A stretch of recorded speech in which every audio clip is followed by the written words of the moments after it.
کی ہے حامدا و مصلیہ اما بعد فاعوذ باللہ من الشیطان الرجیم بسم اللہ الرحمن الرحیم واذکر اسم ربک وتبتل الیہ تبتیلا صدق اللہ مولانا العظیم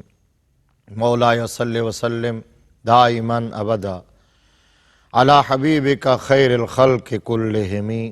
والحبیب الذی ترجا شفاعتہ لکل حول من الاحوال مقتحم۔ محتشم ناظرین، سلاسل تصوف کے تعارف کے ساتھ آپ کی خدمت میں حاضر ہوں۔ اللہ تبارک و تعالیٰ نے قرآن مجید فرقان حمید میں اپنے محبوب کو ارشاد فرمایا وَاذْكُرِ اسْمَ رَبِّكَ وَتَبَتَّلْ إِلَيْهِ تَبْتِيلًا۔ محبوب اپنے رب کے اسم کا ذکر کیجئے، وَتَبَتَّلْ إِلَيْهِ، اور اس کی طرف کٹ جائیے، تبتیلا جیسے کٹنے کا حق ہے، یعنی خلوت اختیار کیجئے، صرف اللہ کی بارگاہ کی طرف رجوع کیجئے۔ نبی رحمت صلی اللہ تعالیٰ علیہ وآلہ وسلم اسی لیے مخلوق سے کٹ کے خالق سے جڑ کے غار حرا کے اندر تشریف لے جایا کرتے تھے، اور اس غار کی تنہائیوں میں آقا علیہ الصلوۃ والسلام اپنے رب کو یاد کرتے، اللہ اللہ کرتے، اور اللہ کی عبادت اور ریاضت میں مصروف رہتے۔ ویسے تو آقا علیہ الصلوۃ والسلام کی زندگی بھر آپ کی حیات پاک میں ایسے لمحات آتے رہتے تھے، ایسے اوقات آتے تھے کہ جن میں آپ کا صرف اپنے رب سے ہی تعلق ہوتا تھا۔ لی مع اللہ وقت، آقا علیہ الصلوۃ والسلام نے خود فرمایا میرا اللہ کے ساتھ ایک ایسا وقت ہوتا ہے کہ جس میں مجھے اللہ کے غیر کی طرف کوئی توجہ نہیں ہوتی۔ انہی لمحات میں ایک لمحہ ایسا بھی آتا ہے جب ام المومنین محبوب کائنات حضرت سیدہ عائشہ صدیقہ رضی اللہ تعالیٰ عنہ آپ سے مخاطب ہوتی ہیں تو آپ فرماتے ہیں کون؟ وہ عرض کرتی ہیں عائشہ۔ آپ فرماتے ہیں کون عائشہ؟